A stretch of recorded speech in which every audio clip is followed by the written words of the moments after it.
네, 예수님께서 말씀을 전하실 때, 이 설교하실 때 보면은 아주 독특한 방법으로 예수님이 진리의 말씀, 영적인 비밀, 이 말씀을 이제 사람들에게 전해 주셨는데, 그 방법이 뭐냐면 사람들이, 그러니까 설교라는 게, 그러면 저는 이제 설교를 몇십 년 하고 있는데 아무리 내용이 좋아도 이것을 듣는 사람이 빨리 이해하고 깨닫도록 하지 못하면은 그 내용이 아무리 훌륭한 내용이어도 그 설교는 훌륭한 설교가 아닙니다. 그래서 매우 설교를 정말 내용이 중요해야 되고, 그리고 이걸 전달을 잘해서 듣는 회중으로 그 말씀을, 저 말씀이 내 말씀이야, 그리고 그게 딱 깨달아져야 되거든요. 그래서 설교자의 고민이 어떻게 하면 정말 영적인 이런 하나님의 참된 말씀을 성도들에게 쉽게 이해하기, 쉽게 또 재미있게 잘 전달할 수 있을까, 이런 고민을 하죠. 근데 예수님은 아주 독특한 방법으로 천국의 진리, 영적인 비밀을 말씀해 주셨는데, 그게 뭐냐면 비유라는 것을 통해서 그렇게 말씀을 해 주신 거예요. 지난주에는 주순영 선교사와 그 휘파람 선교단에 와서 공연을 했으니까 제가 말씀을 안 전했는데, 그 앞전 주일날 여러분이 말씀을 기억하고 있는지 모르는데 씨 뿌리는 비유라는 그런 설교를 제가 했었습니다. 씨를 뿌렸는데 이 씨가 어떤 것은 길가에 떨어지고, 어떤 것은 돌짝밭에, 어떤 것은 가시떨기 속에, 어떤 것은 좋은 땅에 떨어지네. 똑같은 씨인데 길가에 떨어진 것은 어때요? 새가 와서 먹어버려서 열매를 맺지 못했어요. 돌짝밭에 떨어진 것도 싹이 나다가 말라서 죽었습니다. 가시떨기에 떨어진 것도 마찬가지. 그리고 좋은 땅에 떨어진 것만 열매를 맺었다, 이런 말씀이세요. 여기서 이 씨는 뭐였습니까? 하나님의 말씀이요, 이 밭은 이 말씀을 듣는 사람의 마음이다 하는 것을 말씀을 해요. 똑같은 하나님의 말씀을 들어도 그 심령이 이 옥토와 같은 그런 심령이 되면 30배, 60배, 100배의 열매를 맺지만, 그 심령이 마음마치 길가와 같거나 돌짝 같거나 가시떨기와 같으면은 열매를 맺을 수 없다 하는 것. 그런데 예수님이 이 말씀을 할 때 그걸 듣고 회중들이 그래, 맞아, 정말 말씀을 들을 때 어떤 마음으로 듣느냐 하는 것이 너무나 중요하구나 하고 쉽게 깨달았죠. 오늘 여기도 예수님께서 비유로 말씀을 해주세요. 보통 우리가 이 읽은 말씀을 탕자의 비유라고 하는데, 한 아버지에게 두 아들이 있었습니다.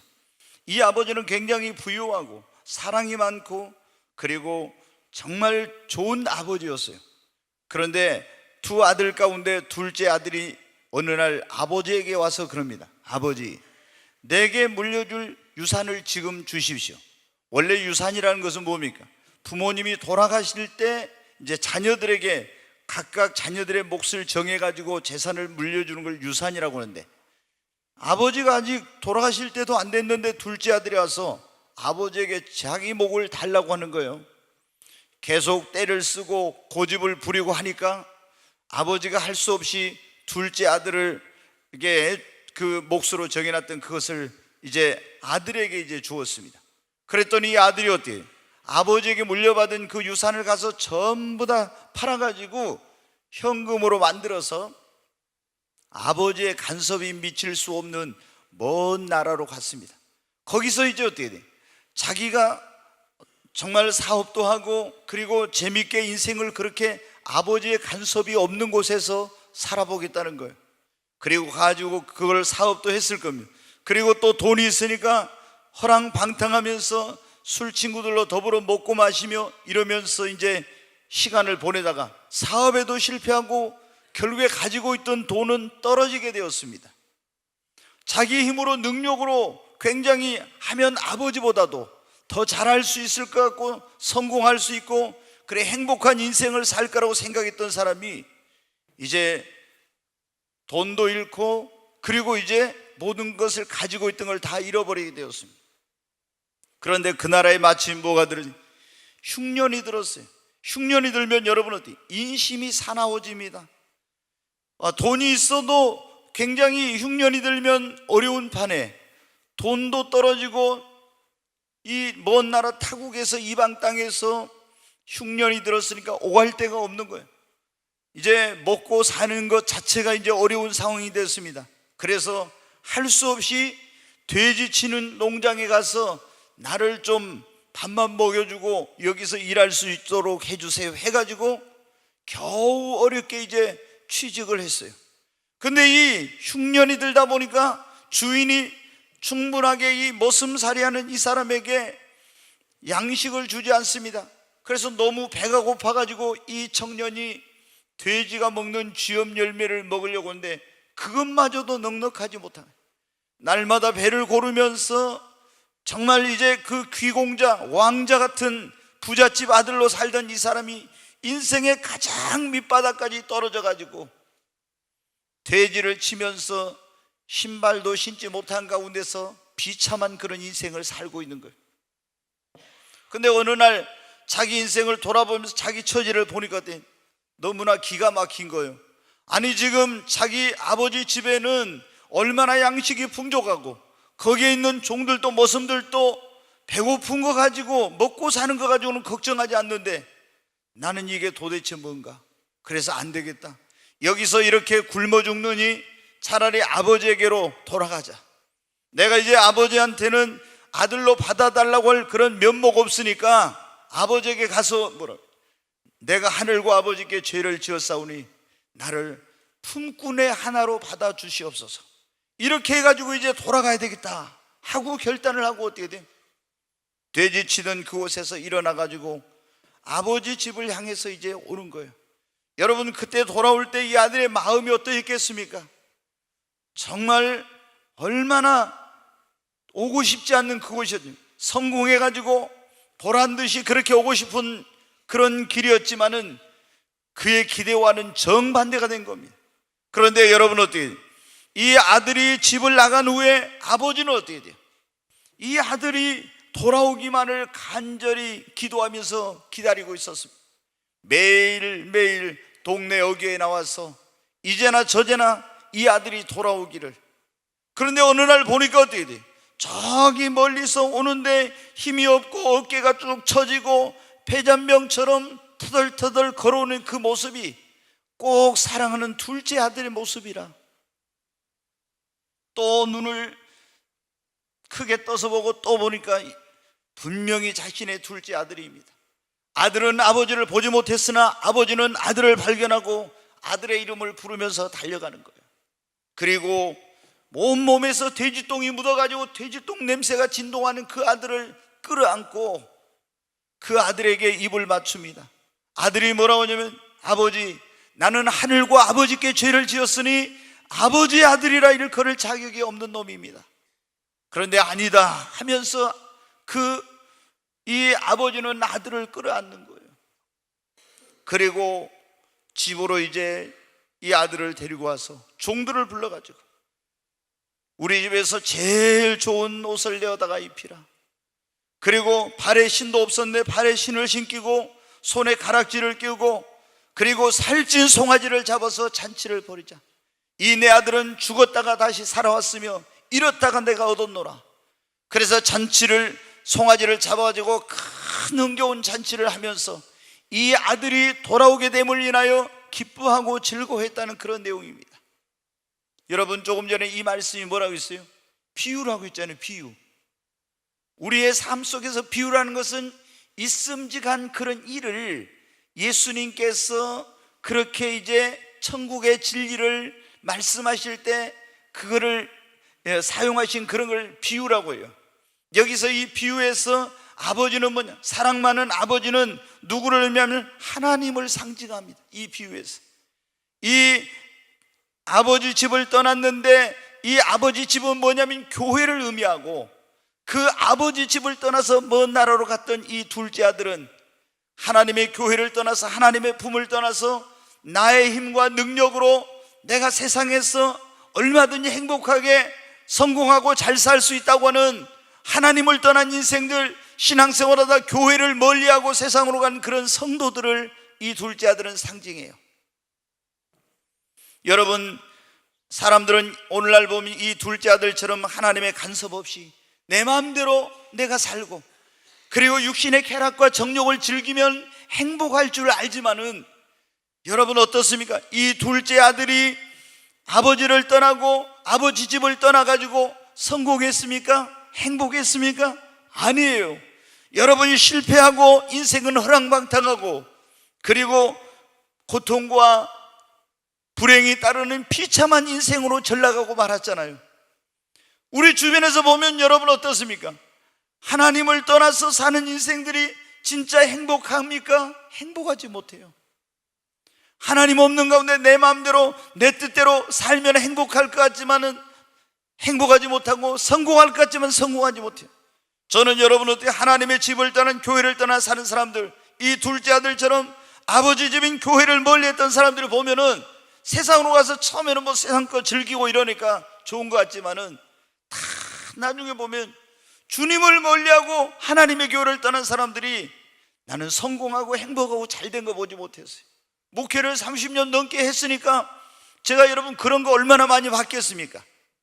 여러분 오늘 이 본문의 말씀은 어느 때 이렇게 하나님을 떠나서 그리고 교회를 떠나서 정말 인생에 실패하고 영혼의 그 굶주림과 목마름 삶의 궁핍수와 비참함과 불행한 삶 속에서 살던 인생들이 어느 때 그 삶이 회복이 될 수 있는지를 말씀해 주고 있습니다. 오늘 이 자리에 오신 여러분 모두에게 정말 회복의 은총이 임하기를 주님의 이름으로 축원합니다. 여러분 어느 때 우리의 삶이 회복이 됩니까? 우리가 회개하고 하나님 아버지 앞에 돌아올 때 우리의 삶에 놀라운 회복의 역사가 일어나는 것입니다. 오늘 이 말씀에 보니까 둘째 아들이 어떻게 돼요? 아버지를 떠났습니다. 아버지 집을 떠나서 먼 나라로 갔어요. 그래서 거기서 어떻게 됐어요? 재물도 잃어버렸습니다. 존귀하던 아들이 존귀한 신분에서 이제 종이 되었습니다. 그리고 정말 얼마나 귀한 삶을 살았는데 부족함이 없는 삶에 궁핍하고 정말 곤고한 그런 삶이 되었는지 모릅니다. 하나님을 섬길 수 있는 그런 사람이 돼지를 치면서 얼마나 여러분 비참한 그런 인생으로 전락하고 말았습니까? 그런데 이 아들에게 언제 그렇게 밑바닥으로 떨어졌던 그 인생의 반절이 언제 일어나고 다시 회복되는 그런 역사가 일어났습니까? 내가 아버지를 떠나서 이 잘못된 삶을 살아왔다는 걸 깨닫고 내가 이제 일어나서 아버지께로 돌아가리라. 하늘과 아버지께 죄를 지었사오니 나를 품꾼의 하나로 받아달라고 아버지께로 돌아가야지. 그 자리에서 계속 머물면서 내 인생이 뭐야? 이래가지고 되겠어? 거기서 절망하고 낙심하고 회의하고 있으면 그 인생은 회복되지 않습니다. 결코 나아지지 않습니다. 그러나 위대한 결단을 했습니다. 내가 부끄러워도 아버지를 대면하는 것이 정말 얼마나 창피스러운 일이지만 아니다. 내가 일어나서 아버지께로 돌아가리라. 그리고 그 자리에서 일어나서 아버지께로 돌아왔습니다. 여러분 회개라는 것은 무엇입니까? 하나님을 등지고 하나님을 떠났던 인생, 교회를 멀리했던 사람이 다시 하나님께로 교회로 돌아오는 것이 회개인 것입니다. 여러분 이 아들이 어떻게 했습니까? 이 아들이 그 죄악의 자리에서 절망의 자리에서 그 곤고와 비참의 자리에서 일어났습니다. 내가 하늘과 아버지께 죄를 지었으나 아버지께로 내가 돌아가리라. 그리고 일어나서 아버지께로 돌아온 거예요. 여러분 지금 그런데 어떻게 했습니까? 이 아버지는 아들을 기다리고 또 기다리고 있었잖아요. 하늘에 계신 우리 아버지가 집 나간 자식을 기다리는 아버지처럼 여러분이 하나님의 집인 교회로 돌아오기를, 아버지의 품으로 돌아오기를 지금도 간절히 기다리고 계신 것입니다. 여러분 가운데 그런 분들 있을 겁니다. 저 목회하면서 보니까요, 자녀들이 사춘기 때 집을 나가는 그런 경우가 있어요. 집을 나가가지고 이 자녀들이 어떻게 돼요? 소식이 없는 거예요. 그럼 저도 그 부모님의 자녀를 찾기 위해서 뭐 같이 노력하고 백방으로 이렇게 알아보고 이런 적이 있어요. 그런데 어쩌다 이 자식이 이제 연락이 한번 와요. 그러면은 처음에 나갔을 때는 화가 나고 막 말 안 들 때는 야 집 나가라 이랬는데 막상 집 나가면 부모님 어떻게 돼? 그때부터 걱정하죠. 절대 부모님들 자녀들이 속썩여도 집 나가라 그런 말을 하지 말아요. 절대. 나가면 그때부터 걱정이야. 진짜 그러잖아요. 나가봐요. 누가 걱정인가? 나가면은 그때부터 부모님은 그니 걱정, 잠 못 자요. 그런데 속을 그렇게 썩이던 자식이 집 나갔다 돌아오면 어때? 이놈의 자식아 왜 돌아왔어? 나가! 이런 부모가 어디 있어요? 여러분, 얼마나 이 자식이 돌아오게 됨을 인하여 고마운지, 얼마나 그걸 표현할 수 없는. 여러분 그렇잖아요. 우리 하나님 아버지, 하나님을 등지고 세상으로 가서 내 힘으로 내 능력으로 살아보겠다고는 인생들이, 우리가 하나님 앞에 돌아올 때, 교회를 다니던 성도들이 아버지 집을 떠나서 세상으로 갔던 성도들이 다시 아버지 집으로 돌아올 때, 하나님은 여러분 이 아버지처럼 달려가서 여러분을 영접해 주세요. 성경에 뭐라 했습니까? 의인 99이 하늘에서 하나님을 기쁘시게 하는 것보다 죄인 한 사람이 회개하고 돌아올 때 하늘에서 잔치가 벌어지는 것입니다. 여기 보면 지금 그랬잖아요. 아버지가 아들이 돌아오니까 이 내 아들은 죽었다가 다시 살아났으며 잃었다가 얻었노라 하면서 제일 살찐 송아지를 잡아다 잔치를 하자. 여러분, 하나님께서 여러분이 돌아오면 하늘의 잔치가 벌어지는 것입니다. 여러분,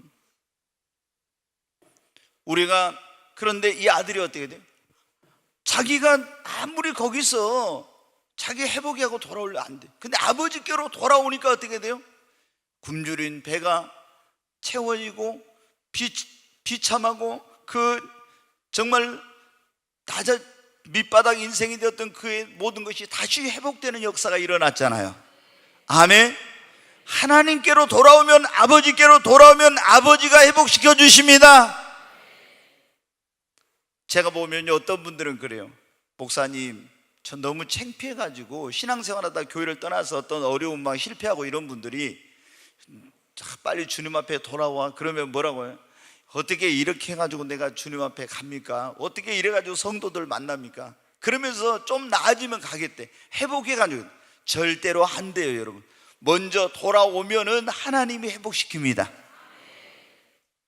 먼저 어떤 걸 해야 될지. 그러니까 여러분, 성경에 보면 나옴이라는 그런 여인이 나와. 근데 제가 이제 한 가지, 이스라엘 백성들도 보면 어떻게 돼요? 하나님을 떠났다고 회개하면 어떻게 돼요? 막 죄 짓고 있을 때는 여러 가지 다 잃어버리고 하나님을 멀리하고 우상 숭배할 때는 다 소중한 것들 잃어버렸던 사람들이 아무리 회복을 안 됐는데 하나님께로 회개하고 돌아오면 하나님이 다 그 땅을 회복시켜 주셨습니다. 자, 역대하 7장 14절 한 절 보겠습니다. 같이 읽습니다. 내 이름으로 일컫는 내 백성이 그들의 악한 길에서 떠나 스스로 낮추고 기도하여 내 얼굴을 찾으면 내가 하늘에서 듣고 그들의 죄를 사하고 그들의 땅을 고칠지라. 아멘. 여기 보면 그래, 내 이름으로 일컫는 내 백성이 그들의 악한 길에서 떠나. 이게 뭡니까? 회개하는 거죠. 스스로 낮추고 기도하여 내 얼굴을 찾으면 내가 하늘에서 듣고 그들의 죄를 뭐요? 사하고 그 땅을 고칠지라. 여러분, 어떤 사람은 주님 떠나가지고 이제 삶의 터전이 어려워졌어. 그리고 육신이 병들고 뭐 여러 가지 어려운 일이 많아. 근데 주님 앞에 돌아오면 주님이 죄를 사해 주시고 병든 육신을 고쳐주시고 삶을 회복시켜 주십니다. 그러니까 우리가 삶이 회복되려면 먼저 제일 중요한 게 뭐냐? 하나님 아버지께로 회개하고 그 품으로 돌아오는 겁니다. 여러분, 정말 하나님께로 돌아가면, 성경에 보면 우리가 여호와께로 돌아가자, 그가 우리를 찢으셨으나 그가 다시 우리를 꼬매주시고 회복시켜 주실 거라고. 하나님께로 돌아올 때 여러분의 삶이 회복되는 역사가 일어납니다. 건강이 회복되고 가정이 회복되고 여러분의 삶의 회복의 역사가 일어나는 것입니다. 하나님이 회복시켜 주시는 거예요. 두 번째로 우리 삶이 회복되려면 교회 생활을 회복해야 합니다. 이 둘째 아들이 어떻게 돼요? 아버지, 내가 하늘과 아버지께 죄를 지고 잘못된 계속 그러고 집 밖에 머물고 있으면 안 돼요. 어디로 들어왔어요? 집 안으로 왔잖아요. 이 집이 비유로 뭐라고 했습니까? 교회라고 했잖아요. 여러분, 하나님의 교회로 나와서 하나님께 예배하고 하나님을 찬양하고 이 교회에서 하나님을 섬기고 다시 교제하고 이렇게 할 때 여러분 어떻게 합니까? 여러분에게 회복의 역사가 일어나게 되는 것입니다. 성경에 보면 나옴이라는 여자가 나와요. 근데 이 나오미라는 여인은 어떻게 했냐면 이 이스라엘 땅에, 유대 땅에 뭐냐면 흉년이 들었어.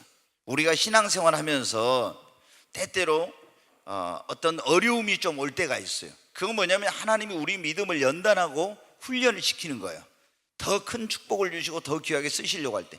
근데 그때 사람들이 어때요? 이걸 못 견디고 어디로 갔냐면은 세상으로 가는 경우가 있어.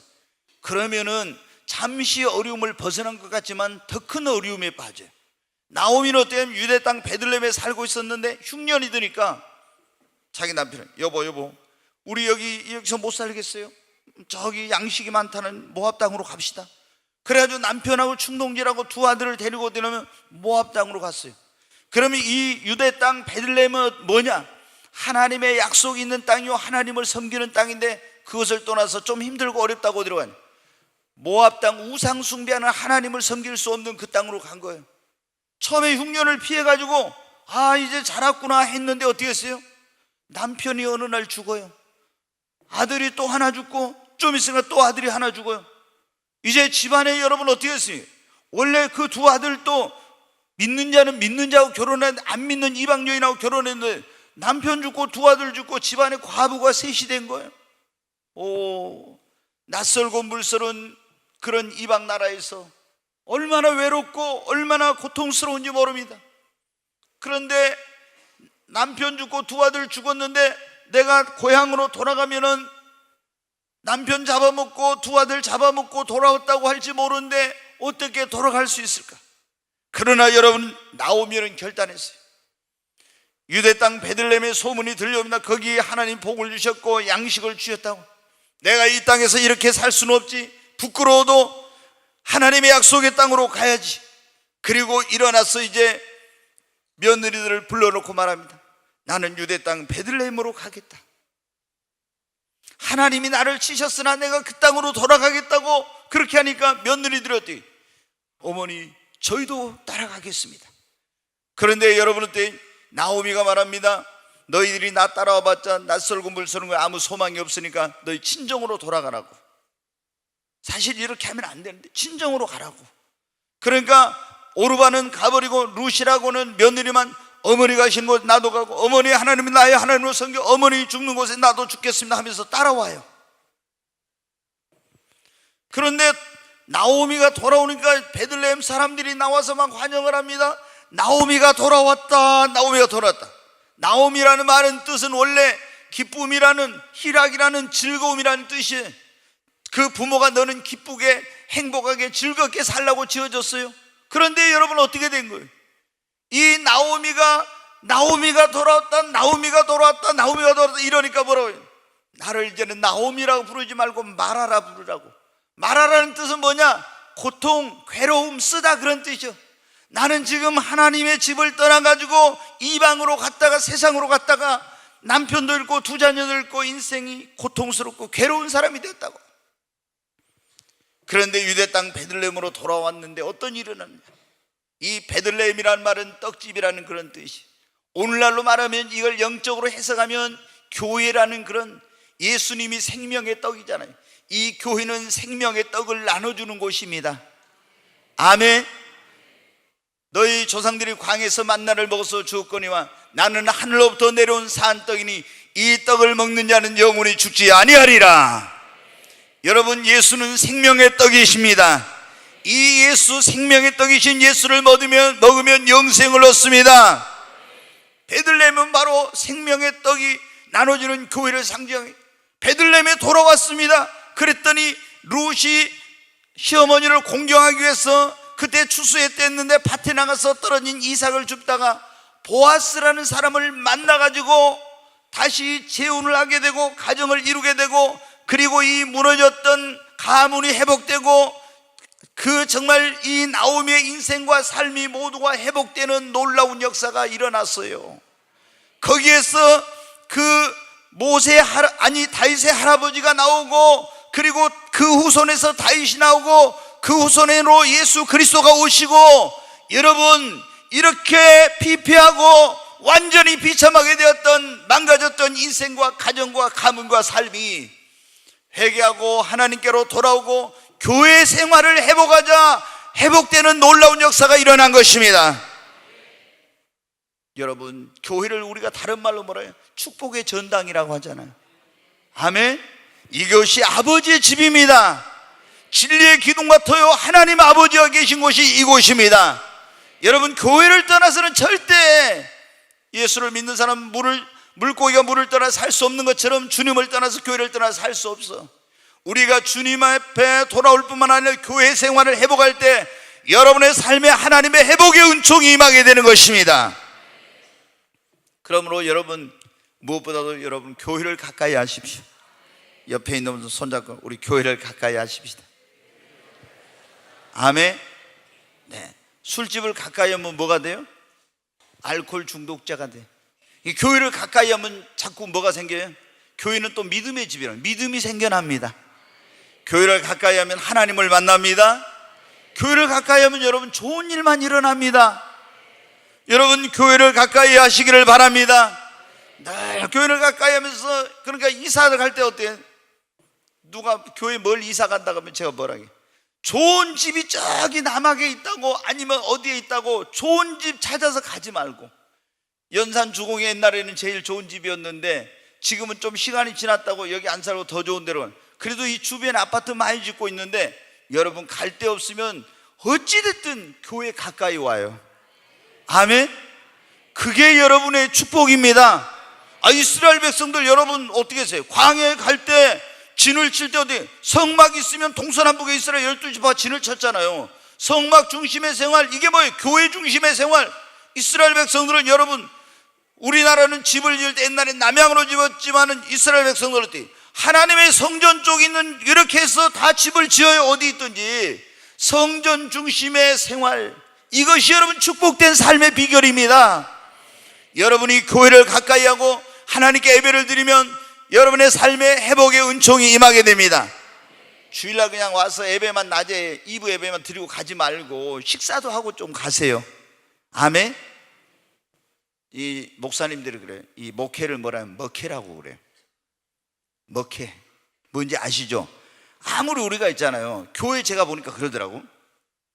5년 10년 다녀도 있잖아요, 주일날 낮에 와서 예배 딱 드리고 가버리고 밥 한 번 안 먹는 사람은요, 이게 교회에 소속감이 별로 없어요. 그런데 교회 이제 왔어도 오자마자 식당에 가서 같이 밥 먹고 교제하고 막 이런 사람은요, 금방 소속감을 가지고 교제하고 이게 되면서 빨리 신앙이 성장해. 그래서 목사님들 가운데 목회를 잘하는 분들 보면 먹회를 잘해. 어찌됐든 잘 먹이고 이제 영적으로 그러잖아요. 이게 목사가 오늘 여러분 어떻게 돼? 지금 영적으로 굶주려 갖고 왔는데 영적인 양식을 첫째 잘 먹여야 되거든요. 그래야 믿음이 성장하고 건강해 갖고 불평불만 안 하고 신앙생활 잘하지. 여기 왔는데 영적인 양식이 빈약해 봐. 그러면 우리 목사님 설교가 진짜 뭐 은혜스럽지 못하다 어쩌고 불평불만이 나와. 그러잖아요. 근데 여기서 정말로 그 좋은 말씀이 딱 증거되면 어떻게 돼요? 여러분이 힘들고 고통스럽고 왔어도 그 말씀을 통해서 힘을 얻습니다. 아멘. 그러니까 목사를 위해서 기도 많이 해 주셔야 됩니다. 여러분, 그래서 식사 교제, 또 우리 꿈의 교회는 뭐가 있어요? 네? 드림 카페가 있잖아요. 네, 드림 카페에서 얼마나 교제하기 좋습니까? 정말 여러분, 환경을, 제가 그랬잖아요, 전에 성경 건축할 때 어떻게 하면 성도들이 교회에서 머물 수 있어요? 앞으로 저는 체육관도 지을 거예요. 그래가지고 전천후 체육관 지어서 거기서 운동도 하고 족구도 하고 마음대로. 여기 이제 주차장 포장하면 우리 학생들이 그랬다고요. 전에는 이쪽에서 좁은 데서 공 차고 뭐 하면 어때요? 공이 뛰어가지고 차 기스내고 할까봐 제가 못하게 했어요. 근데 여기서 하면 아마 이제 좀 그런 거 이제 해결이 될 것 같아요. 예.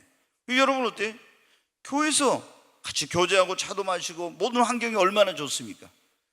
여러분이 교회를 가까이 하시기 바랍니다. 소속감을 가지고 봉사하고, 그리고 또 전도 모임에도, 셀 모임에도 참석하고 이럴 때 여러분의 삶에 회복의 은총이 임하게 됩니다. 오늘 우리의 삶이 회복되는 먼저 회개하고 하나님 앞에 돌아오는 아버지와의 관계를 먼저 회복해야 됩니다. 교회 생활을 여러분이 회복해야 됩니다.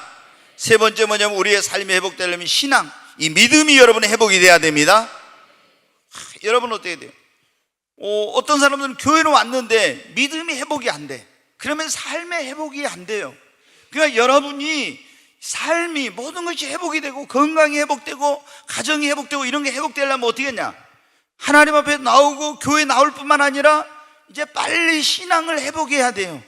하나님의 앞에 나와서 내가 신앙생활 열심히 신앙이 회복되면 내 가정도 삶도 모든 것이 잃어버린 물질도 건강도 다 회복되는 하나님께서 은혜를 주십니다. 사람들이 여러분 그걸 몰라요. 하나님은 우리를 보실 때 뭘 보신다 했습니까? 믿음을 보신다 했잖아요. 그리고 믿음이 회복이 돼야, 이 신앙이 회복이 돼야 그만큼 회복이 되는 거예요. 축복해 주시려고 할 때는 뭘 보고 축복해 주신다고요? 믿음을 보고 믿음의 분량대로 축복하시는 거예요. 근데 여러분 어떻게 해요? 우리가 믿음이 회복이 안 되면, 신앙이 회복이 안 되면 회복이 되겠어요? 안 되는 거예요, 여러분. 그러니까 건강히 회복하려고 해도 먼저 중요한 게 뭐냐? 좋은 약 먹고 막 운동한다고 이게 중요한 게 아니라 먼저 하나님과의 관계를 회복하고 교회 생활을 회복하고 내 믿음을 여러분 회복해야 됩니다. 주님이 여러분 보세요. 병든 사람이 가서 치유해 줄 때 어떻게? 너 가서 열심히 운동해라. 무슨 것이 몸에 좋으니까 이거 먹어라. 이런 말씀 안 하시고 어떻게 돼요? 하나님과의 관계가 회복이 되고 믿음이 회복이 될 때 네 믿음이 너를 구원하였느니라. 믿음으로 다 치유받고 회복되는 역사가 일어났잖아요. 그러니까 여러분이 열심히 신앙을 회복하시기 바랍니다. 하나님 나의 신앙을 회복시켜달라고 기도하세요. 열심히 성경을 읽고 열심히 말씀을 여러분 들으시기를 바랍니다. 믿음은 들음에서 들으면 그리스도의 말씀으로 하나님의 말씀을 들을 때 우리의 믿음이 회복되는 역사가 일어납니다. 누가복음 24장 30절로 32절 한번 보겠습니다. 같이 한번 읽습니다. 그들과 함께 음식 잡수실 때 떡을 가지사 축사하시고 떼어 그들에게 주시니 그들의 눈이 밝아져 그인 줄 알아보더니 예수는 그들에게 보이지 아니하시는지라. 그들이 서로 말하되 길에서 우리에게 말씀하시고 우리에게 성경을 풀어주실 때 우리 속에서 마음이 뜨겁지 아니하더냐. 여기 보면 그래요. 지금 이 32절 그대로 나와요. 예수님이 십자가에 죽으시고 이렇게 이제 무덤에 묻히자 예수님을 따라왔던 제자들한테 큰 실망에 빠졌어요. 그리고 그 가운데 낙심한 사람도 있어요. 근데 글로바와 또 한 제자가 예수님을 따랐는데 예수님이 십자가에 못 박혀 죽으시고 무덤에 묻히자 낙심해가지고 엠마오로 예루살렘에서 내려가고 있었어요. 근데 부활하신 예수님이 나타났단 말이에요. 근데 예수님이 나타났는데 그들이 어떻게 돼요? 예수님인지 몰랐어요. 왜? 그들의 눈이, 영적인 눈이 안 열리니까. 여러분 우리는 영안이 열려야 됩니다. 그래 이제 예수님인지 모르는 예수님이 막 길에 가면서 선지자와 시편에 기록된 그런 말씀들을 쭉 설명해 주시고 이제 더 가려고 하는데 날이 저물어가는 우리와 함께 주막에 들어갑시다 해가지고 이제 주막에 들어가서 예수님이 떡을 축사하시고 떡을 딱 떼어주는데 그때 이 사람들이 눈이 딱 열려보니까 누구예요? 예수님이야. 근데 예수님이 바람같이 휙 사라지고 말았어요. 제 둘이 말합니다. 오늘 뭐라고 해요? 그들이 서로 말하되 길에서 우리에게 말씀하시고 우리에게 성경을 풀어주실 때 우리 속에서 마음이 뭐예요? 뜨겁지 않아요. 여러분 말씀을 들을 때 성경을 풀어주실 때 그 마음이 뜨거워졌어요. 냉랭하고 식어져가지고 가던 그 가슴이 다시 뜨거워졌습니다. 오늘 여러분이 하나님의 말씀을 들으면서 여러분의 심령이 뜨거워지길 바랍니다. 성경을 읽을 때 여러분의 마음이 뜨거워지길 바랍니다. 식었던 신앙이 다시 회복되기를 바랍니다. 여러분 말씀을 읽고 말씀을 들을 때 우리의 신앙이 다시 뜨거워지고 회복되는 역사가 일어나요. 아멘. 네. 자, 한 구절만 더 보겠습니다. 디모데후서 1장 6절 같이 읽습니다. 그러므로 내가 나의 안수함으로 네 속에 있는 하나님의 은사를 다시 불릴 듯 하게 하기 위하여 너로 생각하게 하노니. 여기 보니까 사도 바울이 믿음의 아들 디모데에게 편지를 보내 내가 너를 안수함으로 네 속에 있는 하나님의 은사를 다시 어떻게 한다고요? 불릴 듯 하게 하기 위하여. 불릴 듯 꺼져가던 불을 다시 확 다시 일으키듯이 너를 내가 안수해서 그렇게 하기를 원한다는 거. 여러분이 신앙이 침체됐을 때 신앙이 회복하는 방법 가운데 하나가 뭐냐? 그러면 성령 충만한 종에게, 성령 충만한 사람에게 안수를 받으면 다시 여러분의 신앙이 빨리 회복되는 역사가 일어납니다. 제가 우리 교회는 가장 최고의 예배 최고의 용광로가 어디냐면 금요철에 금요철에 안 오신 분들 한번 와봐요. 1시간 내에서 1시간 반 정도 뜨겁게 찬양하고 부르짖고 막 그러잖아요. 그러다가 이제 어느 날 성령님이 주의 종에게 가서 안수해라 그러면 어떻게 돼요? 또 열심히 기도하고 있는 가운데 안수할 때 하나님의 기름 부으심이 임하고 우리의 신앙이 회복되는 역사가 일어나잖아요. 여러분 혼자 한번 신앙 회복하려고 해봐요. 얼마나 이게 쉽질 않아. 근데 같이 합심해서 기도하고 합심해 찬양하고 그리고 안수를 받고 이렇게 하면 차가워졌던 내 가슴에 하나님의 불이 다시 임하고 불릴 듯 하는 역사가 일어납니다. 여러분 우리의 삶이 회복되려면 회개하고 아버지 하나님과의 관계를 회복하고 교회 생활을 회복하고 우리의 믿음을 여러분 회복해야 됩니다. 한 가지만 더 말씀을 드리고 마치겠습니다. 네, 에스겔서 37장 1절부터 10절 좀 긴 말씀입니다. 한번 이 말씀 같이 읽겠습니다. 여호와께서 권능으로 내게 임재하시고 그의 영으로 나를 데리고 가서 골짜기 가운데 두셨는데 거기 뼈가 가득하더라. 나를 그 뼈 사방으로 지나가게 하시기로 본즉 그 골짜기 지면에 뼈가 심이 많고 아주 말랐더라. 그가 내게 이르시되 인자야 이 뼈들이 능히 살 수 있겠느냐 하시기로 내가 대답하되 주 여호와여 주께서 아시나이다.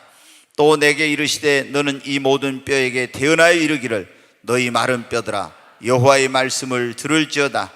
주 여호와께서 이 뼈들에게 이같이 말씀하시기를 내가 생기를 너희에게 들어가게 하리니 너희가 살아나리라.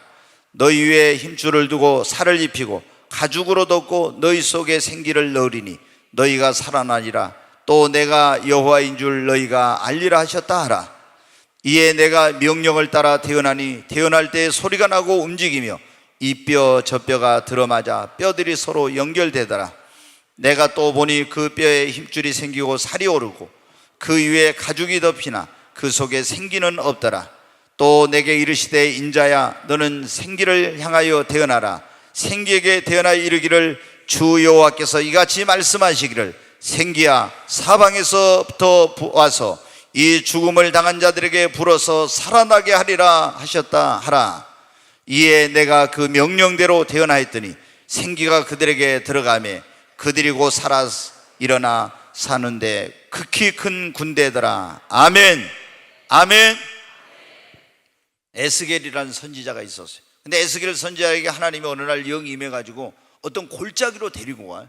그 골짜기에 보니까 사람이 많이 죽어가지고 그 뼈다귀 죽은 이제 송장 썩고 다 이제 살 어디로 가버렸죠. 그리고 뼈다귀만 사람 죽은 송장 뼈다귀만 엄청나게 쌓여 있는 거예요.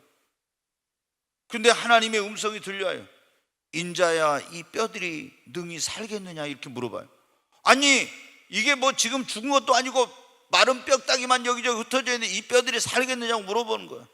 그래서 에스겔이 대답하기를 진짜 대답을 잘했어요. 저한테 물어봤으면 저는 뭐라고 했을까? 여러분한테 물어봤으면 여러분 뭐라고 했겠어요? 믿음이 좋은 사람은 주여 살아날 줄로 믿습니다 아멘 했을 건데 이거 상황을 보니까 어떻게 돼요? 에스겔이 도저히 그런 자신이 없어요. 주께서 하시나이다. 주께서 하시나. 얼마나 대답이 보통 아니죠. 이거 아니라고 하면 또 못 살아납니다 믿음 없다고. 이게 그러니까 주께서 하십니다 그런 거예요. 근데 주님이 뭐라 이 뼈들이 능히 다시 살리라. 그러면서 이 뼈들을 향하여 대언을 하고 생기를 불어서 너라 하면은 네가 하면은 그대로 되리라고. 그러면서 하나님 여호와의 말씀을 따라서 그 마른 뼈들을 향해 대언하였더니 이 완전히 말라 비틀어진 이 뼈다귀들이 이 뼈 저 뼈가 타닥타닥 붙기 시작하더라 이거예요.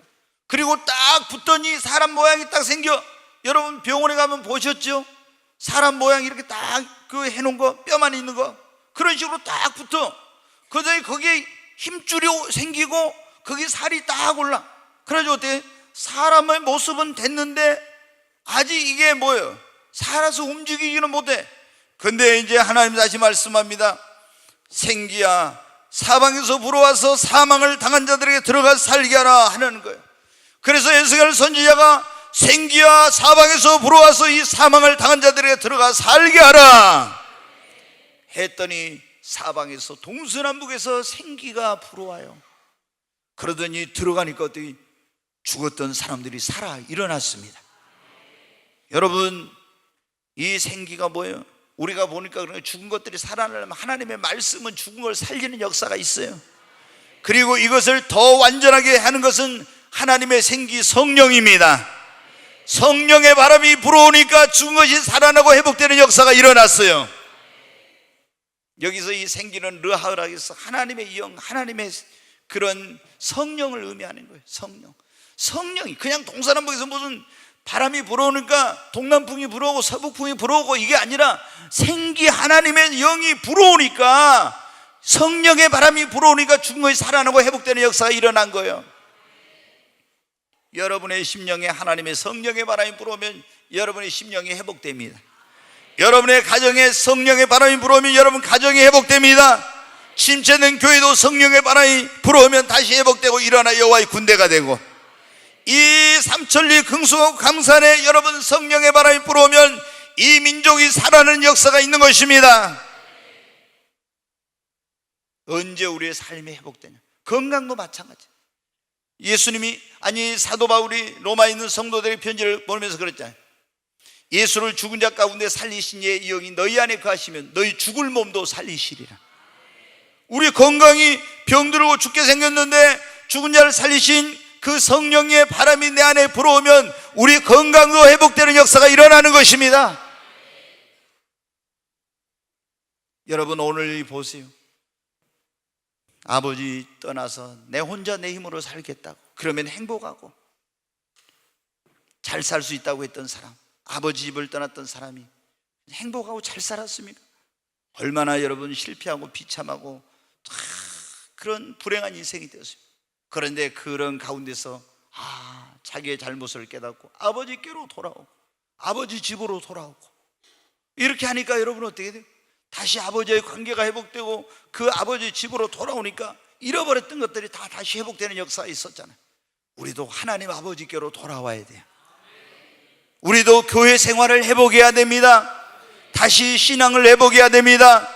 그리고 성령의 기름 부음을 다시 받아야 돼요. 여러분, 성령을 사모하십시오. 성령의 바람이 불어오면은 여러분의 영혼도, 여러분의 가정도, 여러분의 삶도 다시 회복되는 역사가 일어납니다. 하나님을 떠나서, 교회를 떠나서 결코 만족한 인생, 여러분 풍성한 삶, 축복된 인생을 살 수 없어요. 오늘 이 아들이 보니까 아버지를 떠나서, 아버지 집을 떠나서 궁핍하고 불행하고 비참하게 됐죠. 이게 뭐냐면 하나의 비유라고 했잖아요. 하나님을 떠난 인생은 이렇게 되는 거예요. 우리가 다시 영혼이 줄이던 영혼이 줄이지 않고, 궁핍하던 인생이 궁핍하지 않고, 불행하고 비참한 인생이 다시 존귀와 하나님의 그런 걸작품으로 하나님의 형상과 모양으로 따라서 지음을 받은 우리들이 다시 그 하나님의 형상을 회복하고 이런 놀라운 축복을 회복하는 비결이 무엇입니까? 아버지께로 돌아오는 거, 아버지 집으로 돌아오는 겁니다. 그리고 신앙을 회복하고 성령의 충만함을 받는 것입니다. 그러면 여러분의 영혼이 살고 가정이 살고 삶이 회복되고 풍성해지는 놀라운 역사가 있게 될 것입니다. 어서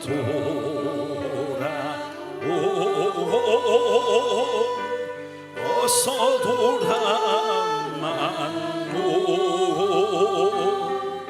지은 죄가 아무리 무겁고 크기로 주 어찌 못 담당하고 못 받으시리요.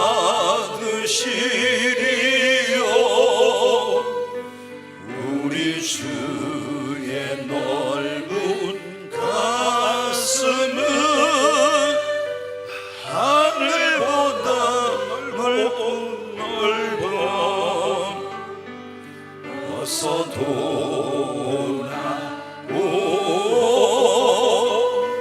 어서 돌아만오. 우리 주는 날마다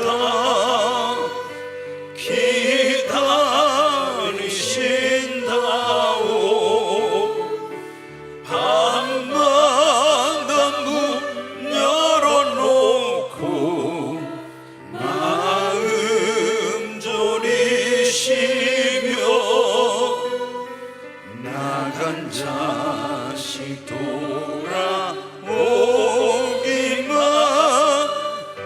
밤새 기다리신다오.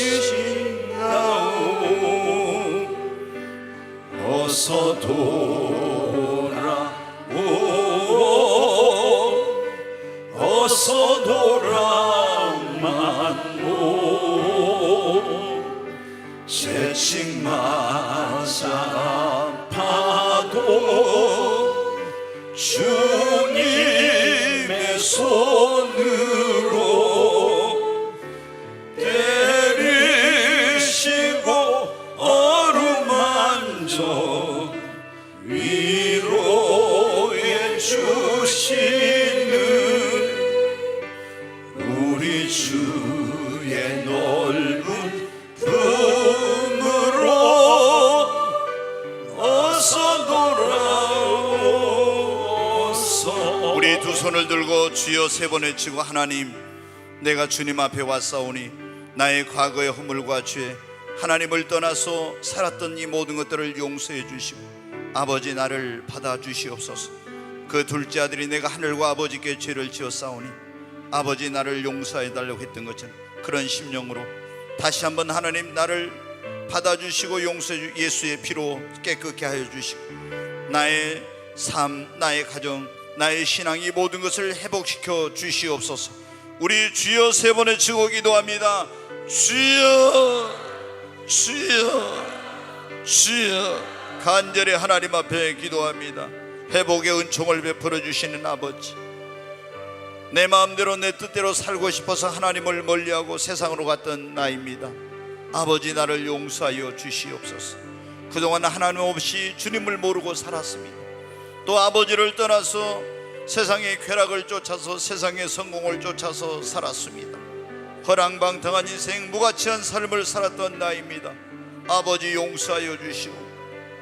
오늘 아버지의 집으로 왔사오니 주님 나를 받아주시옵소서.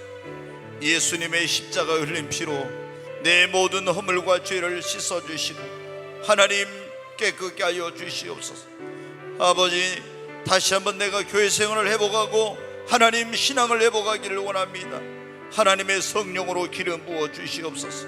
에스겔이 그 마른 골짜기의 뼈들을 보고 인자의 능히 살겠느냐고 했을 때 주님만이 하신다고 할 때 능히 뼈리들이 다시 살리라고 말씀하셨던 주님, 하나님 마른 뼈 같은 나를 하나님 다시 살려주시고 회복시켜 주시고 성령의 바람을 불어오게 하여 주시옵소서.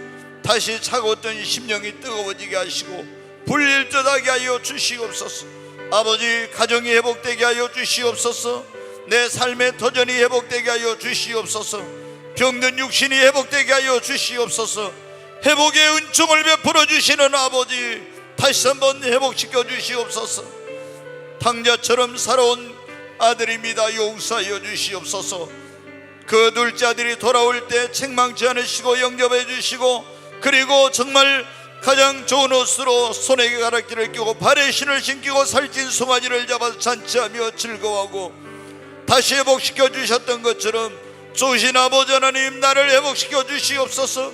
줄이고 목마른 내 영혼에 하나님의 풍성함으로 다시 하나님이 주시는 기쁨으로 하나님의 부여와 풍성함으로 새롭게 해주시고 나의 가정, 나의 삶의 터전, 내 영혼, 내 육신, 하나님이여 나의 모든 것들을 다시 회복시켜 주시옵소서. 주여 역사해 주시옵소서. 귀하신 하나님 아버지, 회복의 은총을 우리 모든 이들에게 허락해 주시옵소서. 먼저 하나님과의 관계가 회복되게 하시고 교회 생활이 회복되고 신앙이 회복되고 그런 가운데서 상한 마음을, 그리고 병든 육신을, 고통 가운데 있는 삶의 어려움들 가운데서 가정과 모든 삶의 터전을 주님이 회복시켜 주시옵소서. 예수님의 이름으로 감사하며 기도하옵나이다. 아멘.